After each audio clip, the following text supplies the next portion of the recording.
جناب حلیمہ چل رہی ہیں مگر ابھی تک فیصلہ نہیں کر پا رہی ہیں کہ ان واقعات کا مطلب کیا ہے۔ پھر قافلہ تھوڑی دور گیا تھا کہ حلیمہ سعدیہ کو پروردگار کی جانب سے بتایا گیا کہ کیا واقعہ پیش آ رہا ہے۔ حلیمہ سعدیہ اتنی بھی حیران نہ ہو کہ گھبرا کر اس بچے کو ہاتھ سے چھوڑ دے۔ جناب حلیمہ قافلے سے تھوڑا آگے ہیں، قریب سے ہرنوں کا ایک غول دوڑتا ہوا نکلا اور ان کو دیکھ کے رک گیا۔ یہ بات ہرن کی فطرت کے بالکل خلاف ہے، کیونکہ ہرن انسانوں کو دیکھ کر بھاگتا ہے۔ ان میں سے ایک ہرن نے انسانی آواز میں کہا، اے حلیمہ سعدیہ، جس بچے کو لے جا رہی ہو انتہائی بابرکت و خوش قسمت بچہ ہے، کائنات کا سردار بننے والا ہے، حفاظت کے ساتھ لے جانا، عزت و احترام کے ساتھ اس کی پرورش کرنا۔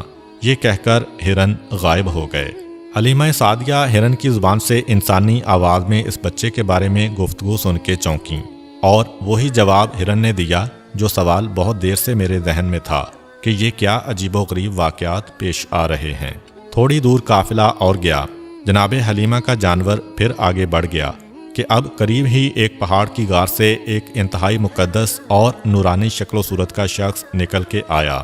بچے پر نگاہ پڑی، بے اختیار زمین پر گر کر سجدہ شکر ادا کیا، کہا کہ اے حلیمہ سعدیہ، تم انتہائی خوش قسمت ہو کہ تمہاری گود میں پروردگار عالم کی انتہائی قیمتی امانت دی گئی ہے، اس کی پوری حفاظت اور احترام کرنا۔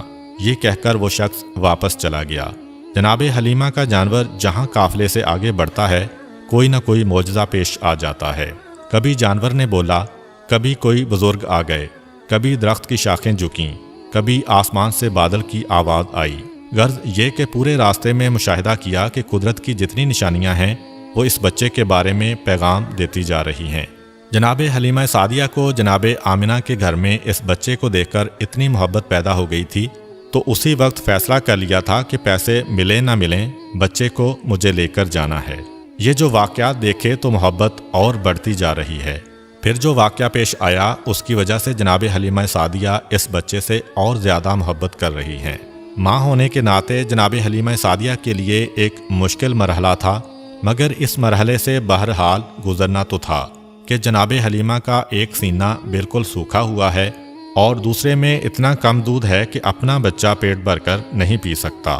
اب یہ بچہ تو اجرت پہ لے کے آئی ہیں، اپنے بچے کو بھوکا رکھ کے یا جانوروں کا دودھ پلا کے گزارا کرنا ہے، مگر اس لانے والے بچے کو اپنا دودھ پلانا ہے۔ یہ پریشانی تو ہے ماں کے ذہن میں کہ کس طریقے سے میں اس منزل سے گزروں گی، مگر اس وقت یہ دیکھ کر محبت حد سے زیادہ بڑھ گئی کہ جب یہ بچہ آیا حلیمہ سعدیہ کا احسان نہیں لیا، حلیمہ سعدیہ پر احسان کیا ہے کہ جب دودھ پلانے کا وقت آیا حلیمہ سعدیہ نے یہ چاہا کہ اپنے بائیں سینے سے دودھ پلائیں، مگر بچے نے منہ پھیر لیا، دائیں سینے کی جانب رخ کیا۔ کئی مرتبہ کوشش کی، جب یہ دیکھا کہ بچہ نہیں مان رہا تو ایک مرتبہ بچے کو مخاطب کیا، جس طرح ناسمجھ بچے سے آدمی گفتگو کرتا ہے۔ کہا کہ ٹھیک ہے، تم اپنی ضد پوری کر لو، لیکن تمہیں یہاں سے پیٹ بھرنے کے لیے کوئی چیز نہیں ملے گی۔ البتہ یہ دیکھ کر حیران ہو گئیں کہ جیسے ہی اس بچے نے سیدھے سینے کو منہ میں لیا اس میں سے دودھ جاری ہو گیا، اور اتنی کثرت سے دودھ جاری ہوا کہ دوسرے سینے سے بھی حلیمہ سعدیہ کا اپنا بچہ جو آج تک بھوکا چلا آ رہا تھا آج پیٹ بھر کے دودھ پی رہا ہے۔ جناب حلیمہ سعدیہ نے بچے کو ہاتھ پہ لیا۔ کتنا بابرکت بچہ ہے کہ آیا تو اپنی غذا خود لے کے آیا، اور میرے بچے کے دودھ میں کمی نہیں ہونے دی بلکہ اسے اور بھی زیادہ دودھ مہیا کر دیا۔ پروردگار کی سنت ہے کہ اپنے حبیب پر کسی کا احسان نہیں ہونے دینا ہے، بلکہ حبیب کی وجہ سے دوسروں پر احسان ہونا ہے۔ اس مسئلے پر علماء نے یہ بات بھی کہی ہے کہ بے شک پیغمبر اسلام نے حضرت حلیمہ سعدیہ کے سینے سے دودھ پیا، لیکن دراصل اس کا انتظام اللہ تعالیٰ کی طرف سے تھا، کیونکہ اس سینے میں دودھ جاری ہوا جو سوکھا ہوا تھا۔ چنانچہ اللہ تعالیٰ نے جناب حلیمہ کے سینے کو ایک برتن قرار دیا، اور پیغمبر اسلام کو پلایا جانے والا دودھ ان کے جسم کا جزو نہیں تھا بلکہ اللہ تعالیٰ کی طرف سے جاری کیا گیا تھا۔ اس بات سے وہ اعتراض بھی ختم ہو گیا جو حضرت موسیٰ علیہ السلام کی قوم کی طرف سے ہو سکتا ہے کہ جب حضرت موسیٰ علیہ السلام بچپن میں فرعون کے محل میں پہنچے تھے تو آپ پر سب کا دودھ حرام کیا گیا تھا، اور ان کی والدہ نے انہیں دودھ پلایا تھا، اور یہ تو انبیاء کے سردار ہیں، انہیں کیوں غیر عورت کا دودھ پلایا گیا؟ سفر تمام ہوا اور جناب حلیمہ سعدیہ اس بچے کو لے کر اپنے گھر پہنچیں۔ تاریخ میں لکھا ہے کہ جب بچے کو گھر میں لٹایا گیا تو جناب حلیمہ کی سواری وہ گدی 3 مرتبہ بستر رسول کے گرد طواف کرتی ہے اور پھر پیشانی کو زمین پہ رکھ کر انسانی آواز میں کہتی ہے کہ اے سردار انبیاء، میں آپ کی احسان مند ہوں کہ آپ کی وجہ سے میری بیماری ختم ہو گئی۔ حلیمہ سعدیہ پھر چونکیں، پھر ایک معجزہ دیکھا کہ اب سمجھ میں آیا کہ یہ ذات اس جانور کی بیماری ختم کرنے کا سبب بنی تھی۔ اور پھر تو ایسے واقعات، ایسے مشاہدات مسلسل پیش آتے رہے کہ حلیمہ سعدیہ حیران ہو کر سوچ رہی تھیں کہ جس بچے کو میں بادل نخواستہ اور مجبوراً لینے گئی تھی وہ میرے لیے کتنا بابرکت ثابت ہوا۔ یہ بات ذہن میں رہے کہ پیغمبر اسلام اس وقت حلیمہ سعدیہ کے گھر تشریف لائے تھے جب ان کے پورے قبیلے میں قحط تھا۔ جناب حلیمہ سعدیہ کہتی ہیں کہ ہم مکے سے اجرت میں پیسے نہیں غلہ لے کے آئے تھے، تو قحط میں انسانوں کے لیے خوراک مشکل تھی تو جانوروں کو کیا کھلا سکتے تھے، مگر پھر بھی اپنے جانوروں کو اپنے ہاتھ سے تو نہیں مار سکتے۔ روزانہ صبح کو اپنے جانوروں کو قبیلے کے چاروں طرف چرنے کے لیے بھیج دیتے ہیں، اور عجیب بات یہ ہے کہ سارے قبیلے کے جانور بھوکے واپس آ رہے ہیں۔ اگر کسی کو خوراک مل بھی گئی تو فقط اتنی کہ مرنے نہ پائیں مگر بھوکے رہ جاتے ہیں، روز بروز کمزور ہو رہے ہیں، اور میرے جانور انہی جانوروں کے ساتھ جا رہے ہیں، لیکن وہ جب واپس آتے ہیں پیٹ بھرے ہوئے آتے ہیں، جسم فربا سے فربا ہوتا جا رہا ہے۔ سارا قبیلہ حیران ہے کہ سارے جانور ایک ساتھ ہی ایک جگہ پہ جا رہے ہیں، لیکن سارے قبیلے کے جانور کمزور ہوتے جا رہے ہیں، اور حلیمہ سعدیہ کے جانوروں کے ساتھ اتنی برکت۔ جناب حلیمہ سعدیہ کہتی ہیں کہ جب یہ بچہ میرے گھر میں آیا اس وقت میرے گھر میں بھیڑ بکریاں، اونٹ اور باقی جانور ملا کر کل 22 جانور تھے، اور جب 5 سال بعد یہ بچہ ہمارے گھر سے گیا تو ہمارے جانوروں کی تعداد 1020 ہو چکی تھی۔ پیغمبر اسلام اس گھر میں جتنا عرصہ رہے احسان نہیں لیا، بلکہ حلیمہ سعدیہ اور ان کے قبیلے پر احسان کیا ہے۔ جناب حلیمہ مزید کہتی ہیں کہ مجھے اس بچے کا کوئی کام سر انجام نہ دینا پڑا۔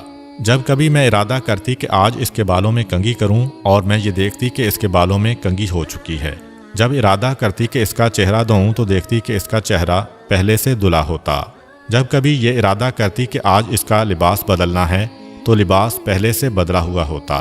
میں حیران ہوا کرتی کہ یہ سارے کام کون انجام دے کے جاتا ہے، کون ہے، کس وقت آتا ہے، مجھے پتہ بھی نہیں چلتا۔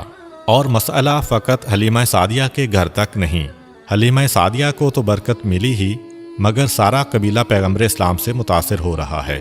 یہی وجہ ہے کہ ان 5 سالوں میں یہودی پورا زور لگا رہے ہیں کہ پتہ تو چلے بچہ گیا تو گیا کہاں، مگر انہیں ذرہ برابر بھی خبر نہ مل سکی، فقط اس لیے کہ حلیمہ سعدیہ کا سارا قبیلہ پیغمبر اسلام پہ جان چھڑکتا ہے، پیغمبر اسلام سے محبت کرتا ہے۔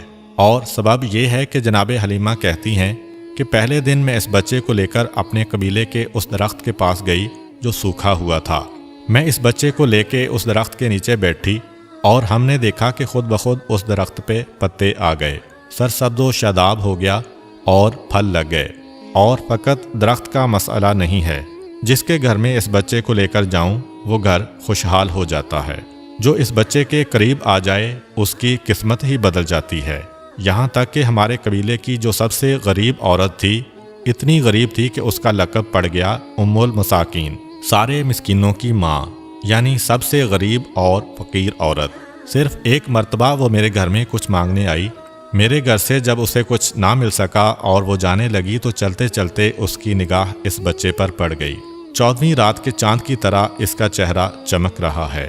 خود بخود وہ آگے بڑھی اور پیغمبر اسلام کی پیشانی کو بوسہ دیا۔ ایک عرصہ نہیں گزرا تھا کہ وہ ہمارے قبیلے کی مالدار ترین عورتوں میں شمار ہونے لگی۔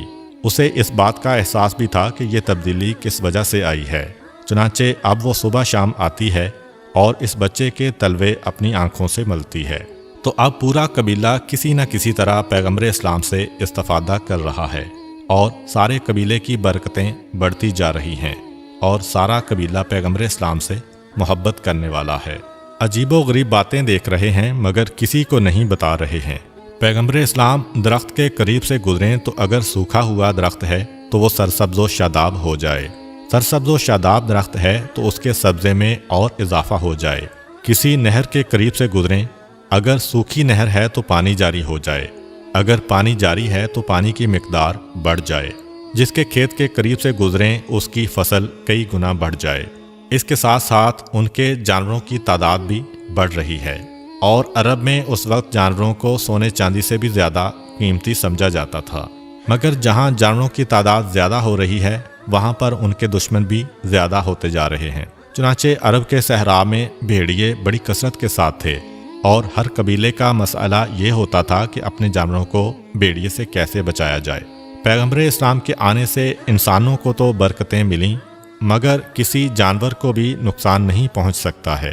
ابتدا میں بعض جانور اس قبیلے کے کچھ جانور اٹھا کر لے گئے تھے، مگر بعد میں جب پیغمبر اسلام نے دعا کی تو ان جانوروں کو خود وہ بکریاں لا کر واپس کرنا پڑیں۔ چنانچہ اس قبیلے کے لیے سب سے اطمینان کی بات یہی تھی کہ پیغمبر اسلام کے وجود کی وجہ سے ہمارے جانور بھی محفوظ ہو گئے۔ یہ تمام مناظر دیکھ کر سارا قبیلہ پیغمبر اسلام سے محبت کر رہا ہے، اور پیغمبر اسلام تو گویا اب اس قبیلے کے سردار بن گئے۔ انشاءاللہ اگلی ویڈیو میں ہم پیغمبر خدا کے حضرت حلیمہ سعدیہ کے گھر سے واپسی اور ان کی والدہ اور دادا کے ساتھ زندگی گزارنے اور وہاں پر پیش آنے والے واقعات کے بارے میں بیان کریں گے۔ امید کرتا ہوں کہ آپ کو آج کی ویڈیو اچھی لگی ہوگی۔ اگر آپ کو ہماری ویڈیو اچھی لگی ہے تو ویڈیو کو لائک کریں، اور مزید اس طرح کی ویڈیوز دیکھنے کے لیے ہمارا چینل سبسکرائب کر لیں۔